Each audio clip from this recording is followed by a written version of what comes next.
E, gente, o resultado do Enem foi assustador nesse ano, né? 529 mil candidatos tiraram nota zero na redação. Só 250 tiveram nota máxima. E os jovens andam escrevendo tão mal que, num estudo recente divulgado pelo Núcleo Brasileiro de Estágios, mostra que 40% dos candidatos a uma vaga de estágio foram reprovados nos testes de redação. A gente convidou a professora de português, Alana Mata de Figueiredo, para falar sobre o assunto. Bem-vinda, um ótimo dia. Bom dia. Sobre a redação do Enem, o que aconteceu? Está mais rigoroso? Porque a gente lembra que no ano passado houve uma polêmica, né, de alunos que tinham escrito assim, receitas Sim. de macarrão instantâneo e tinham conseguido passar na prova de redação. Sim, houve, eu acredito, uma certa pressão popular, inclusive, para que os critérios de correção se mostrassem um pouco mais rigorosos.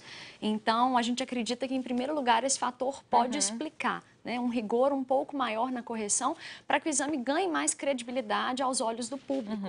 Né? Eu acho que um outro fator importante que pode também explicar, de certa forma, é o tema da redação deste ano. Né? Era publicidade infantil no Brasil. Por mais que não fosse um tema difícil, não foi um tema que foi tão explorado pela grande mídia, né? Como o tema do ano anterior, que era a lei seca. Então, muitos alunos que têm um repertório cultural menor acabam dependendo dessa circulação de informações da grande imprensa. Né? Agora, sem dúvida, eu acredito que o principal fator que explica esse desempenho tão ruim são os problemas mesmo do sistema educacional brasileiro, né? E da geração de jovens que a gente vê. A gente vê que escreve muito errado mesmo, né? Às vezes nas redes sociais a gente vê cada coisa assim, incrível, né? Sim, sim. É preciso que a gente pense em alguns fatores, assim. Em primeiro lugar, é importante não demonizar completamente a internet, as redes sociais. É claro que elas têm um peso muito relevante, sim, mas eu acho que isso é mais geracional, né? A geração de jovens de hoje em dia tem dificuldade de focar a atenção, de ler com mais profundidade, né? De demorar mais tempo em certo assunto. Isso é verdade. Agora, a própria questão do sistema educacional também acaba reforçando alguns problemas. Né? Então, é o primeiro ponto, né? Com certeza. A gente tem um público leitor jovem muito pequeno, né? Então, os jovens, eles acabam lendo em quantidade, mas de forma muito fragmentada, de forma muito seletiva. Então, eles ficam o dia inteiro na internet lendo títulos, lendo nas redes sociais, lendo o que lhes interessa, mas de forma mais aprofundada, textos com uma linguagem mais formal, textos mais densos que efetivamente enriquecem mais, né, a qualidade desse público leitor, são pouco lidos. Da mesma forma, na escola, o que a gente pode perceber é que, na maioria das vezes, existe a falta de um trabalho mais continuado e mais cuidadoso com a escrita. Né? Então, muitas são as escolas em que o aluno pouco escreve redações, por exemplo, em que o professor mal conhece ou corrige o texto do aluno.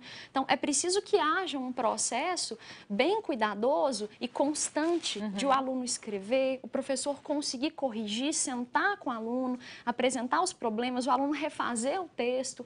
É assim que o aluno consegue efetivamente crescer. Pois é. É uma questão cultural, então, porque também dizem assim, o português é uma língua muito difícil, então é muito complicado, não tenho tempo para ficar lendo muito. Essa questão de português ser uma língua difícil, eu acho que ela passa muito pelo mito, né, do senso comum. Então, os especialistas de linguística comparada, eles são muito receosos para dizer que existe uma língua mais difícil do que outra, né? Porque os critérios para avaliar são muito controversos. Então, eu não acho que seja propriamente algum critério estrutural do português que o torne uma língua mais difícil.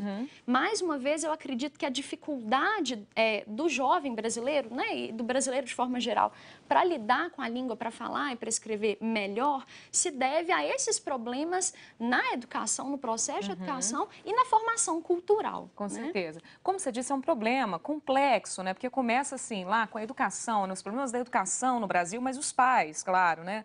Sempre querem tomar coisa também, né? Normalmente, querem influenciar esse processo educacional. E aí?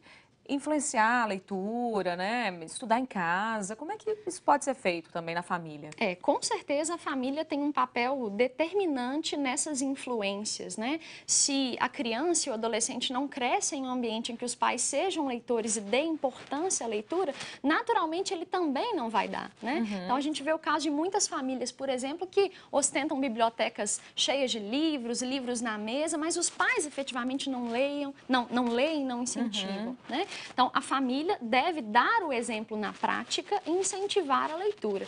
Agora, eu acho que a questão do incentivo à leitura, e aí tomando para nós, professores, ela é muito também responsabilidade da escola, né? O professor, ele tem um papel de base nesse incentivo. Então, se o professor não lê muito em sala de aula com o aluno, não ajuda o aluno a interpretar, não propõe questionamento, não instiga, eu acho que naturalmente esse papel fica muito complicado para ser exercido somente em casa. Com certeza, é um conjunto, né?